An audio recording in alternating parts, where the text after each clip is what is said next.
Be ready. 15 seconds.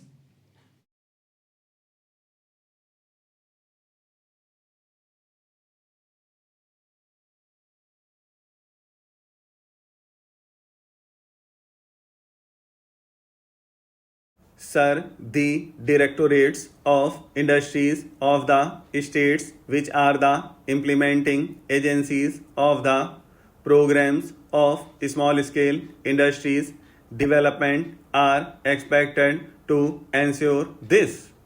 Therefore, the center expects the state governments to do something about this. As far as the governments are concerned, they are complacent about all this. They are blissfully silent about the possible steps they may take in future, at least to plug the loopholes to prevent such recurring eventuality. They are not prepared to do that even now. They shift the responsibility or pass on the buck and say that state governments are responsible because the small scale sector is within their purview. That is one stock reply which is often given. So, sir, this is how the multinational companies, big monopoly houses, etc., have come to occupy a place of pivotal importance and accumulated the riches in a very speedy manner by cornering all the benefits legitimately due to small scale sector. Now, sir, the other day discussion took place in this house about the amounts held in the Swiss banks. How this is happening. A study by the International Monetary Fund has confirmed that deposits in Swiss banks are to the extent of about rupees 1300 crores.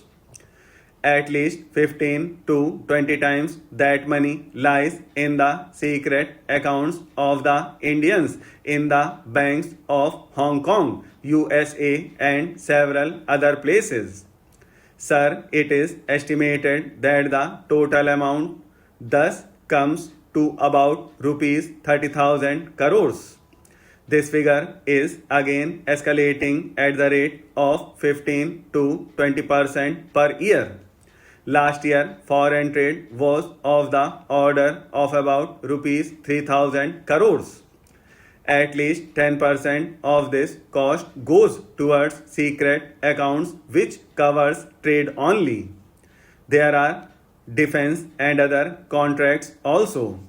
Therefore, we can very well understand what will happen in that sector also.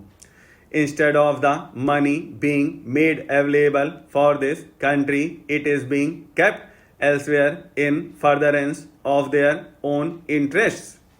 It is not available for any national purpose and developmental purpose. Honorable Sir, I want to make a passing reference to the big business entering into small scale sectors and cornering all the incentives, concessions, and exemptions due to small scale sectors. With a view to harness these benefits, large houses have started setting up their own units in the small scale sectors. Prominent monopoly houses and FERA companies have done so and are still doing this. Some of the small scale sector enterprises are owned by the multinational companies. Small scale units are small because of the limited resources of the entrepreneur.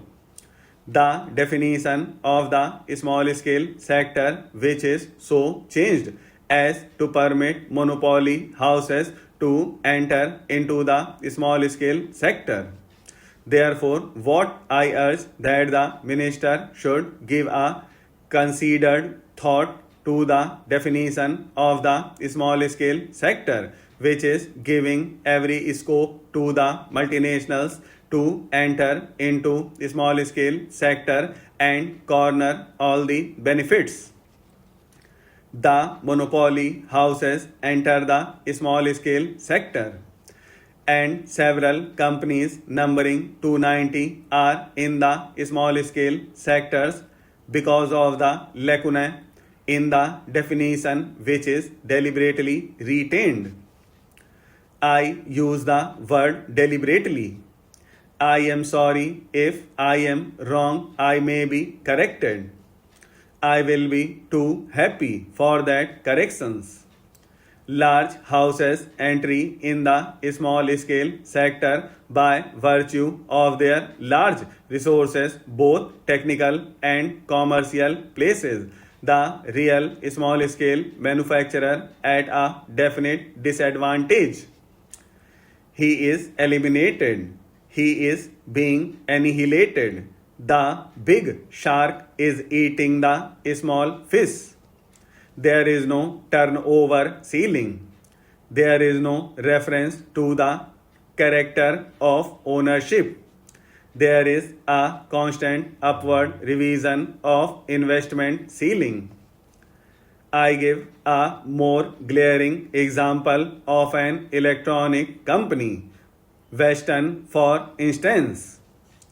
It registered itself as a small scale unit, but the amount it spends on publicity alone must be several times larger than the total investment of most of the small scale units. I will give one more instance of companies which are subsidiaries to big houses. There is a big list available. The minister himself must be knowing it. The government of India says that small scale undertakings which are subsidiaries or are owned or controlled by any other undertaking are not eligible for special concessions. Let the minister then identify those industries. The stock reply is, this is a matter within the purview of the state government. This information is not maintained by center. Let them not come forward with such replies.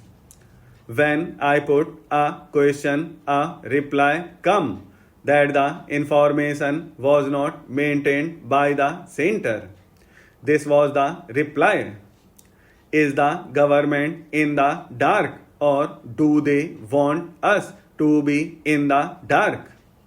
In either case, it is not good for the country. Government have more than 50% equity. We have private companies where government have more than 50% of equity and their government has a definite and decisive say. Madam, I will be very brief and I shall not repeat some of the things that have already been stated. I do support the motion moved by the Honorable Friend. As I understand it, the Attorney General, when he gave his evidence or advice to the Joint Parliamentary Committee, based his theme on three essential points. One is that you cannot prove the negative, that the non-existence of middleman or agent or whatever, despite the fact of the payment of rupees 64 crores as a condition precedent to the contract which he had not actually seen. Therefore, the condition precedent to a contract which he had not examined and which the JPC also had not examined was sufficient ground to say that you cannot ask to prove the negative, and thirdly, that condition precedent can also be oral. These were largely the three essential points which raise questions which I believe only the Attorney General can answer because the legal experts and the treasury benches would suppress their expertise and would rather come out with partisan aspects of that, which is unsustainable.